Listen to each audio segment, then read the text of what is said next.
আমরা তো মেয়ে, তাই মেয়েদের বোধহয় জন্মগত থেকেই লিখে দিয়েছে বিধাতা যে তোমরা জন্ম হওয়া মানেই তোমাদের কাজ করতে হবে। ছাড়ুন, বাদ দিই। নমস্কার সবাইকে, কেমন আছেন সবাই? আশা করি আপনারা সকলেই ভালো আছেন, সুস্থ আছেন। তনু কেজিপি আরও একটি ছোট্ট ব্লগে আপনাদের সকলকে জানাই স্বাগত। আমি প্রায় 1-1.5 সপ্তাহ নাগাদ বাড়িতে ছিলাম না। আমি ছিলাম বাবার বাড়িতে। আর শরীরও খুব একটা খারাপ ভালো ছিল না। শুধু পুজোর পর প্রচুর শরীর খারাপ হয়েছে। জ্বর, সর্দি, কাশি কোনো মতেই কমছে না। প্রায় 1-1.5 সপ্তাহ নাগাদ সব কিছুই করা হয়েছিল, ডাক্তার দেখানো হয়েছিল, কিন্তু প্রচুর ঠান্ডা লেগে গেছিলো। ওই জন্য সুস্থ হয়ে তারপরে এসেছি শ্বশুর বাড়িতে। আর এসে পরেই হয়ে গেছে 1 দিন নাগাদ হয়েছে এসেছি। এসে যে বিকেলবেলা তারপরে ভিডিও করার মতো মেন ক্ষমতা ছিল না, সত্যি কথা বলতে। এই যে সন্ধেবেলা আমি ঘর দুয়ারগুলো ভালো মতো ঝাড় দিয়ে নিলাম। যেহেতু সন্ধে হয়ে গেছে, একটু শুয়ে পড়েছিলাম। ছেলে ঘুমাচ্ছে, এখনও ওঠেনি, তাই জন্য। আর বাবানের বাবা নিয়েও মাঠে গেছে খেলতে। আর আমি এই সময় ফাঁকে কাজগুলো করে নিই, ঘর ঝাড়ু দিয়ে দিচ্ছি। ঘর দুয়ার ভালো মতো পরিষ্কার করে নিলাম। এই যে যেহেতু বিকেল হয়ে গেছে, বাইরেটা দেখছেন একটু অন্ধকার অন্ধকার হয়ে গেছে। ওই জন্য একটু আসলে যে শরীরটা ভালো নয়, শুয়ে পড়েছিলাম, ওই জন্য উঠে পড়ে তারপরে তাড়াতাড়ি করে উঠে ঘর দুয়ারগুলো ভালো মতো পরিষ্কার করে নিলাম। আর আমাদের তো জানেনই, গ্রামের দিকে উঠোন আছে, উঠোন ভালো মতো পরিষ্কার করতে হয়। সকাল বিকাল 2 বেলাই আমাদের উঠোনটা ঝাড় দেওয়া হয়। কিন্তু এই যে শীতের সময় জানেনই তো কেমন পরিমাণে পাতা পড়ে। চারিদিকে গাছ আছে, প্রচুর বড় বড় গাছ আছে, তো ওই জন্য পাতা প্রচুর হয়। নিম গাছের পাতাটা একটু বেশি পরিমাণেই হয়। আর আমি এত সুন্দর পরিষ্কার উঠোন যদি একটু পাতা পড়ে নোংরা হয়, দেখতে ভালো লাগে বলুন তো? কারোরই ভালো লাগে না। ওই জন্য গাছের পাতা পড়ার জন্য ওই জন্য 2-3 বার করে ঝাড়ু দিতে হয়। আর আমাদের এই গেটটা ছিল না, এই গেটটা ইদানিং আমার শ্বশুরমশাই বানিয়েছেন, বাতার গেট দিয়েই বানিয়েছেন। পরে তখন একটা বেশ বড় দেখে গেট বসানো হবে, এখন নয়, পরে। ওই জন্য চারিদিকগুলো ভালো মতো পরিষ্কার করে নিলাম। দেখতেই পাচ্ছেন উঠোনটা কত সুন্দর পরিষ্কার লাগছে। আমি প্রায় 5টা নাগাদ বেজে গিয়েছিল পরিষ্কার। এখন তো শীতের দুপুরে জানেনই, 5টা মানেই একটু অন্ধকার হয়ে আসে। এই যে লাইট একটা জ্বলে, ওই লাইটটাও প্রায় জ্বলার সময় হয়ে এসেছে এবারে। চলুন বাইরেটা ততক্ষণে আমি ভালো মতো পরিষ্কার করে নিই। কারণ যেহেতু একটু বড় ঝাড়ু, তো এটা একটু ছোট ঝাড়ু হলে এটা পাতাগুলো বালিগুলো যেতে সুবিধা হয়। আর বর্ষাকালে এই জায়গাটা এত পরিমাণে কাদা হয়ে যায়, এই যে শীতকাল এলে এত ভালো লাগে। এই জন্য আমাকে শীতকাল একদিকে ভালো লাগে, কিন্তু ওই প্রচুর পরিমাণে জামা কাপড় কাচা বেরায়, ওই জন্য ওই আরও একটু বিরক্তি লাগে। চলুন ভালো মতো আমি সাফা করে নিই বাড়িটা। আসলে আরেকবার এসে দেখলাম যাতে আমার বাবা ঘুমিয়ে আছে, যাতে উঠে না যায়। উঠে গেলে খাট থেকে ঘুমের ঘোরে তো বাচ্চা যদি পড়ে যায়, ওরই ভয় পাই। ওই জন্য কাজ করি, একটুখানি দেখি, আবার এসে কাজ করি। উঠোন বাইর প্রায় কমপ্লিট হয়ে গেছে। ঘর সমস্ত কিছু দুয়ার ঝাড় দেওয়া হয়ে গেছে। পাপোশগুলো ধুয়ে রেখেছিলাম সকালে, বিকেলবেলা এনে পেতে দিলাম। আর এই যে এখনও বাবান ঘুমিয়ে আছে, ওঠেনি। বাইরে একটা চাদর মেলা ছিল, ওই বেডশিটটা এনে রেখে দিলাম।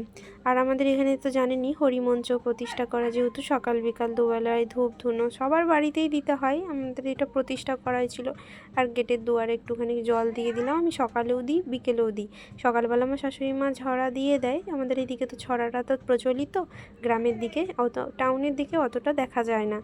আমার বাবার বাড়িতে এইটা চল নেই, কিন্তু শ্বশুর বাড়িতে যেহেতু গ্রামের মধ্যে, তাই জন্য দুবেলাই মোছা ঝাঁটা এগুলো করতে হয়। আর এই যে তুলসী মঞ্চটা সন্ধ্যা দেবে, তাই সন্ধ্যা দেওয়ার জন্য যে হোক আমি দিই, আমার শাশুড়ি মা যেই হোক দিয়ে দেবে। আমি তুলসী মঞ্চটা ভালো মতো ধুয়ে নিলাম। আর শীতের জানেন তো প্রচুর পরিমাণে বালি বালি হয়, যেহেতু এখনও পর্যন্ত লাতা দেওয়া হয়নি, তো ওই জন্য তো উঠানটা একটু বালি বালি লাগছে। ওই জন্য একটুখানি আমি যে বালতিতে বেঁচেছিল জল, ওই জলটা উঠোনে দিয়ে দিলাম। চলুন, এই যে আমি দিয়ে দিয়েছি। চলুন তাহলে বালতিটা রেখে হাত পাটা ধুয়ে নিই ভালো মতো করে।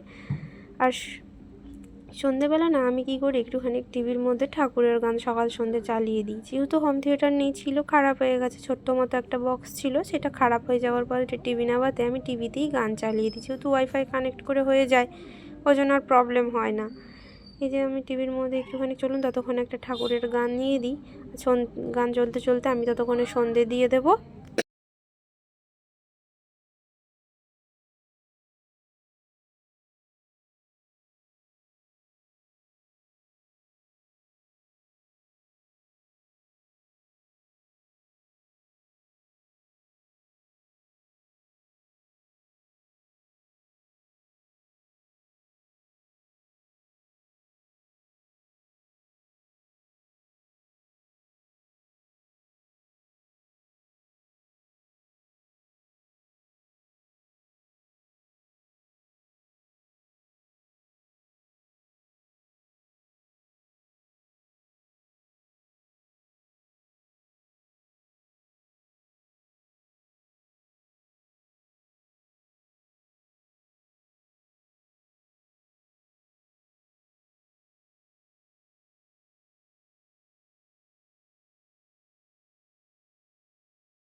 গান চলতে থাকুক, আমি চারিদিকে লাইটগুলো জ্বালিয়ে দিয়েছি। এই যে আমাদের এখানেও লাগানো, আমাদের বাড়িতেও দেওয়া হয়েছে।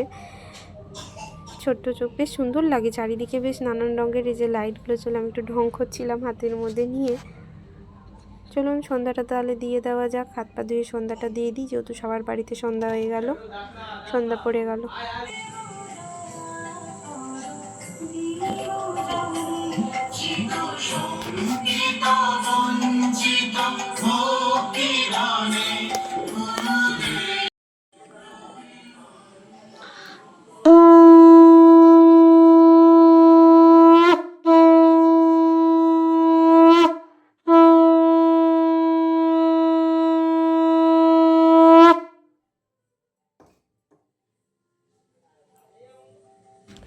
সন্ধ্যা দেওয়া আমার প্রায় কমপ্লিট হয়ে গেছে। গোপালকে এবারে খাইয়ে একটুখানি দিয়ে ঘুম পাড়িয়ে দেব।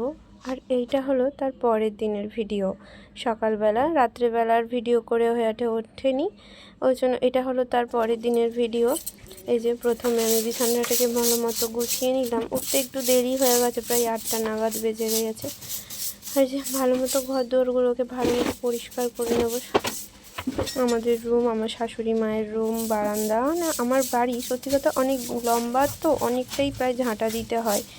যেমনই হোক অনেকটাই বড় বাথরুম, ঘর, সমস্ত কিছু ভালো মতো পরিষ্কার করতে হয়, জন্য সকালবেলা কাজটা অনেকটাই চাপের হয়ে যায়। ওই জন্য সমস্ত কিছু তো একটা ক্যামেরায় ধরা সম্ভব হয় না, ওই জন্য এখানে এটা হলো বাইরে উঠোনটা ঝাঁট দেবো। যে এই লম্বা ঝাড়ুতে না ঠিকমতো মাটির দিকটা ঝাড়ু দেওয়া যায় না, ওই জন্য কী হয়, যে ছোটো যে ছোটা ঝাঁটাগুলো হয় ওই ঝাঁটাতে হয়। এই যে আমি এটা ভালো মতো ঝাঁটা দিয়ে তারপরে স্নান করে নেব। স্নান করে তারপরে আবার ছেলের জন্য খাবার বানাবো, বাবা খাবে, তাই অনেক কাজই আছে। চলুন তাহলে ভিডিওটি এইটুকুই আজকের মতো, আর বেশি কিছু করতে পারিনি যেহেতু একটু চাপের মধ্যে আছি। সবাই ভালো থাকবেন, সুস্থ থাকবেন, সাবধানে থাকবেন। আমার ভিডিওটি যদি ভালো লাগে চ্যানেলটিকে সাবস্ক্রাইব করে দেবেন এবং পাশে থাকা বেল আইকনটি ক্লিক করে দেবেন, তাহলে আমার ভিডিওর সমস্ত নোটিফিকেশান আপনাদের কাছে চলে যাবে। আর লাইক, কমেন্ট আর ভিডিওটি শেয়ার করে দেবেন। চলুন ভালো থাকবেন, সুস্থ থাকবেন, আপনারা সাবধানে থাকবেন। যেহেতু গ্রামে থাকি জানেনই তো, একটু ধুলো ঝাড়া তো বেশি পড়বেই, কিন্তু আমাকে এই পরিবেশটা সত্যি করে খুবই ভালো লাগে। চলুন তাহলে ভিডিওটি আজকের মতো টাটা।